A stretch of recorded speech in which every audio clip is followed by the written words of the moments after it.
Salut YouTube, j'espère que vous allez bien. Aujourd'hui on se retrouve pour une vidéo où je vais vous faire mon classement de mes livres favoris de youtubeurs. Du coup il y en a quand même pas mal qui sont sortis depuis quelques années. Je ne les ai pas tous malheureusement, j'aurais bien aimé avoir celui par exemple de Fabien Olicard qui a l'air passionnant. Ce mec il est ultra talentueux, du coup peut-être un jour, qui sait. Mais pour le moment je vais vous faire mon classement. Il y en aura 9 au total, du coup je vous laisse avec la suite.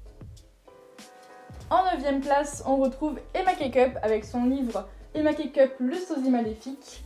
Je ne suis pas fan de ce livre, je le trouve certes un petit peu travaillé, on voit qu'elle s'est amusée à le faire, mais je trouve ça un petit peu trop gamin et je trouve ça dommage parce qu'elle a quand même un grand public et je trouve ça dommage de se refermer à ça.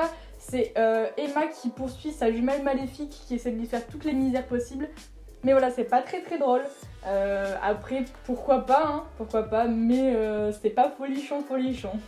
Ensuite, nous retrouvons Squeezie avec Tourne la page.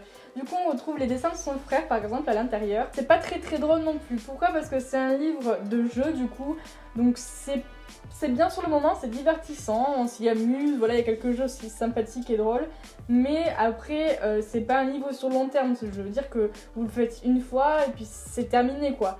Et je trouve ça un petit peu dommage. C'est un livre interactif, donc voilà, c'est vraiment son objectif. Mais moi, personnellement, en tant que public, ça m'a pas forcément touché. Après, voilà, pourquoi pas. Je trouve ça un poil cher pour ce que c'est, mais il a essayé. À la 8ème place, nous retrouvons Natouf avec son livre Icône qui date quand même un petit peu, ça doit faire 4 ans qu'il est sorti à peu près.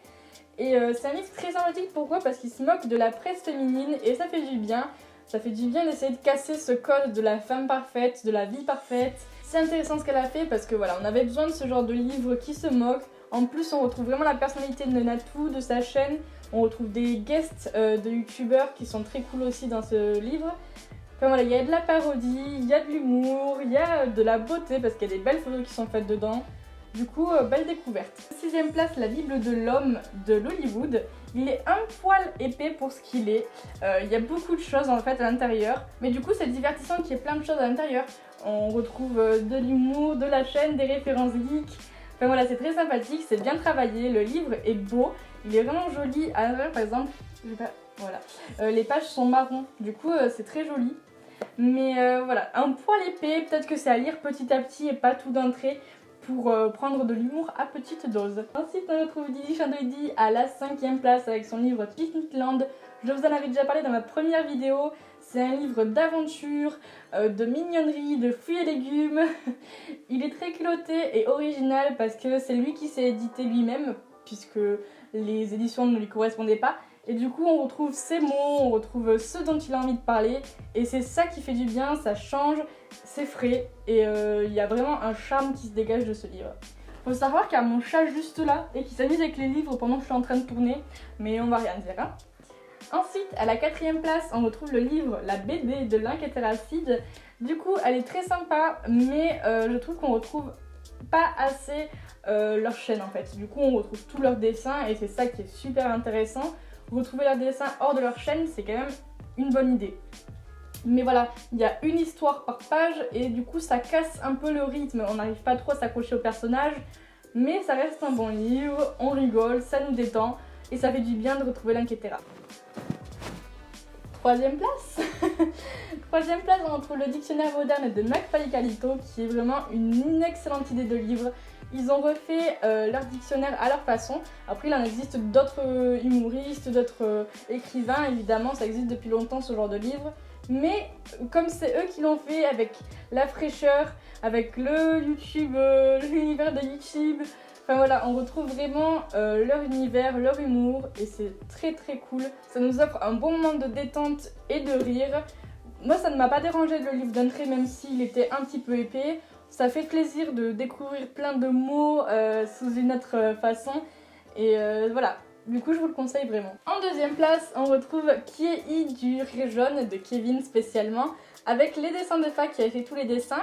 C'est un manga qui est sorti en 3 tomes avec un 4ème très bientôt. J'ai pu les rencontrer lors de leur première dédicace et c'était vraiment super sympa. Ils sont très gentils, après le temps était assez court. Mais sinon par rapport au manga, il est frais, il y a des références chinoises, des références de leur chaîne, de leur personnalité et c'est ça qui fait du bien, c'est cool de retrouver un peu Kevin dans ce manga. En plus, c'est l'histoire d'un grand frère et d'un petit frère, si vous voyez bien. Du coup, même si on ne lit pas forcément beaucoup de mangas, le manga se lit très rapidement. Il est pas long du tout, il est dans un format un peu plus grand que d'habitude, mais c'est pas du tout dérangeant et je le trouve très bien travaillé.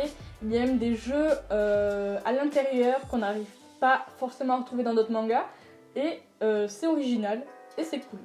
Pour la première place, on retrouve un livre que l'on m'a offert à mon anniversaire, du coup je te remercie parce que je sais que tu passeras par là. Mais c'est le livre Les Explorations Nocturnes de Mamie Twink. Une excellente découverte. Du coup, si vous connaissez pas la chaîne, foncez-y parce que c'est une chaîne incroyable qui fait des espèces d'urbex, voilà. Mais voilà, c'est une très très belle chaîne. Le livre est magnifique, il y a des très belles photos. On se replonge dans les vidéos qu'on a pu voir auparavant. Et c'est ultra immersif, genre c'est vraiment magnifique. Tu voyages vraiment en lisant ce livre. Et je vous le conseille à 1000%, même si vous ne connaissez pas la chaîne, si vous avez envie de vous plonger dans des belles histoires, des histoires un peu effrayantes, un peu avec plein de suspense. Enfin voilà, c'est très très immersif et très belle découverte. C'est beau et c'est à acheter. J'espère que cette vidéo vous aura plu, n'hésitez pas à laisser un petit like si c'est le cas et à vous abonner. Si vous avez aussi lu des livres de youtubeurs, même s'ils font partie des miens, n'hésitez pas à me le dire en commentaire, ça me fera vraiment plaisir d'avoir vos avis sur ceci. Et je vous dis à très vite pour une prochaine vidéo.